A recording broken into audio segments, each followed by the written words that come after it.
E aí, aqui é o Zangado, o dia de Vale Não A Pena Jogar, e o game que volta a aparecer depois da primeira meia hora é o Alice Madness Returns. Vamos lá, bom, de início, o que a gente pode falar? É que o game ele tem 6 capítulos. E a cada capítulo a Alice ela assume uma roupa diferente. Ou seja, ela tem 6 roupas para 6 capítulos. Cada roupa adaptada para aquela situação, para aquele cenário. Cada cenário é um cenário completamente diferente um do outro.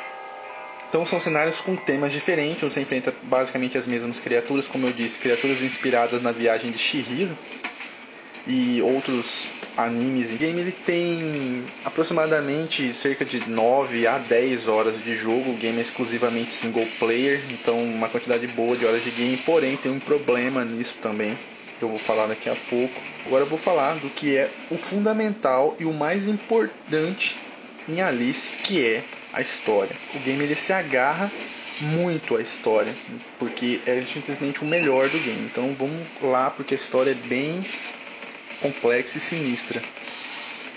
Antes de você tentar entender a história de Madness Return, você precisa entender a história original de Alice nos Países das Maravilhas.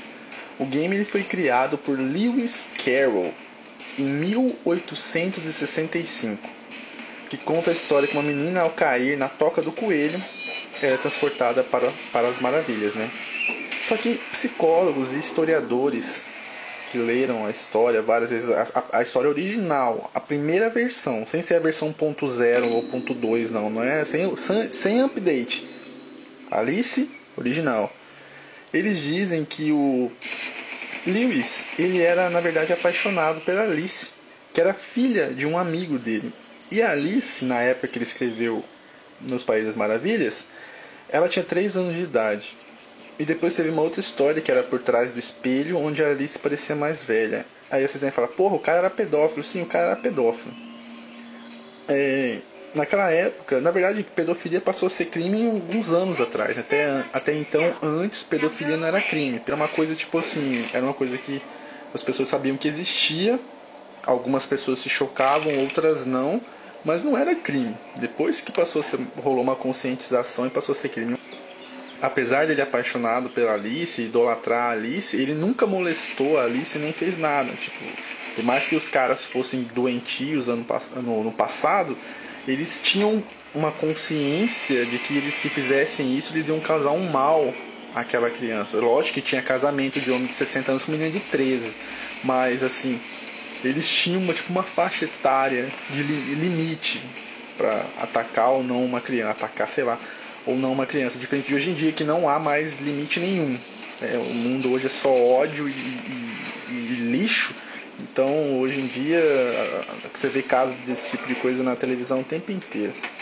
Mas mudando de assunto, aí vocês falam, porra, então a história é sádica desse jeito, a história original? Sim, não é que ela é sádica, ela tem referência a isso, mas não tem nada disso na história. É só uma referência que você pega no ar. Mas mesma coisa que a história do Chapeuzinho Vermelho. Quando o lobo mal come a vovó, ele come a vovó e come a vovó. 2 vezes, sim. Tem isso no Chapeuzinho Vermelho também na história original, que obviamente foi retirada depois. As histórias infantis foram muito adaptadas pra gente poder ouvir quando a gente era criança. Eu acho correto, né? Porque puta merda. E a história do Alice Madness é uma continuação do primeiro game. E ela mostra a Alice, ela é uma menina que perdeu os pais e a irmã quando a casa dela foi incendiada. E aí ela foi para um orfanato. E ela cresceu no orfanato porque ninguém quis adotar, porque diziam que ela tinha matado a própria família, que ela tinha incendiado a casa. E a Alice, no game, ela associa a situação que aconteceu lá. Ela não consegue lembrar exatamente do que aconteceu. Então ela lembra de detalhes, de itens. E esses itens é quando você entra na imaginação dela. Por exemplo, ela lembra que tinha um gato na noite que os pais que a casa pegou fogo. Ela lembra de um gato saindo pela janela. E aí ela tem, no começo ela pensa que o gato que derrubou uma lamparina e aí tacou fogo na casa. Depois ela descobre que não é.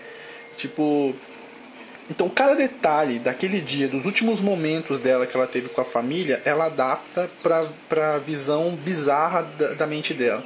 Como ela leva uma vida horrível na cidade de Londres, lá no orfanato, com pessoas horríveis ao redor, com crianças horríveis e um médico e outras pessoas insistindo firmemente que ela é completamente insana e louca, ela busca um refúgio mental para tentar escapar disso. Então a história, ela é bem complexa, só que ela é tão interessante e tão boa que isso te prende muito no game. Você fica com muita vontade de saber o que acontece. Só que, como eu estava falando, isso aí já entra na parte de horas de game. Eu disse que o game são 9, 10 horas. É uma quantidade boa, mas é uma quantidade boa para um game que varia.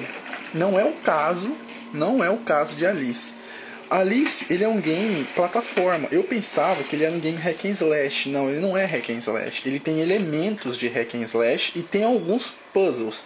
Só que o gênero dele é plataforma. Você simplesmente pula e pula. Você pula em plataformas e chega num determinado momento que fica um pouco não, fica muito enjoativo. O capítulo 3 e o capítulo 5 da Alice são muito longos, cara.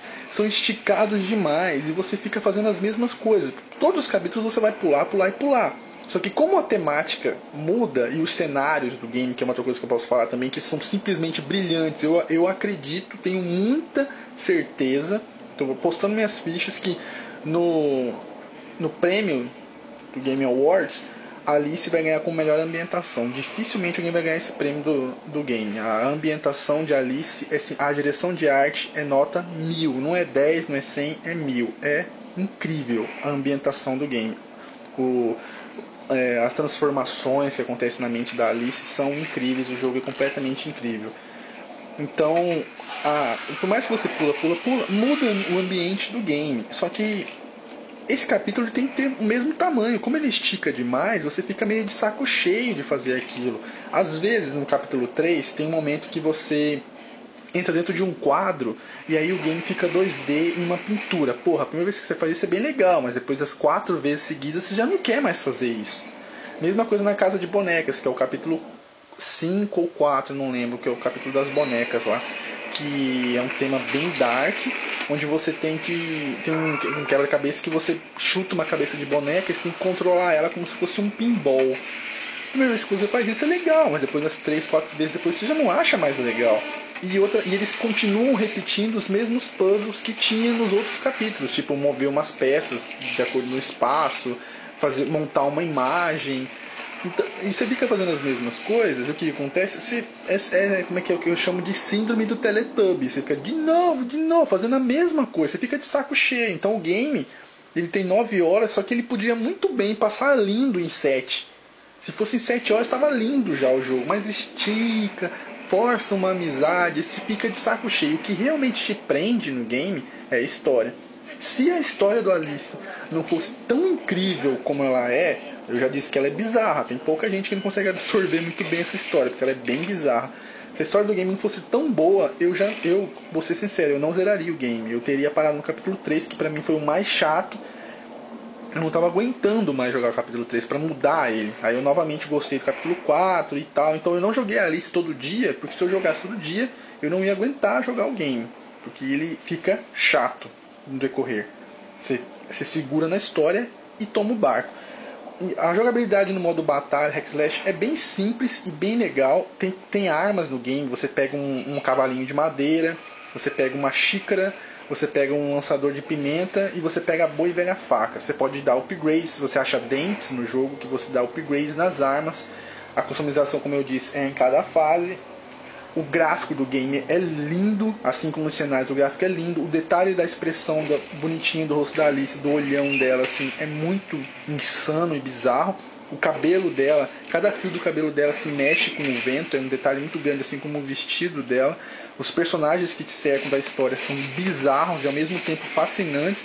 E a dublagem do game é bem dark. Então o game, você precisa gostar da história, porque você tem muita chance de enjoar e tal. Então se o game vale ou não a pena jogar, pra mim valeu pela história. Não tanto pela diversão, porque o game ele é divertido e ao mesmo tempo ele não é, porque ele fica enjoativo. Então, com as coisas que eu disse, vocês ponham na balança e vejam aí que se vocês acham que vale a pena comprar, se vale ou não a pena comprar. Mas pra mim valeu a pena comprar porque eu realmente gostei da história doentia e sombria do Alice. Então é isso, espero que vocês tenham gostado. Não esqueça de avaliar, se possível comentar. E se gostou e não está no canal, se inscreve aí. Me segue no Twitter, no Vingador Cult. Beleza? Então, valeu, falou, até mais.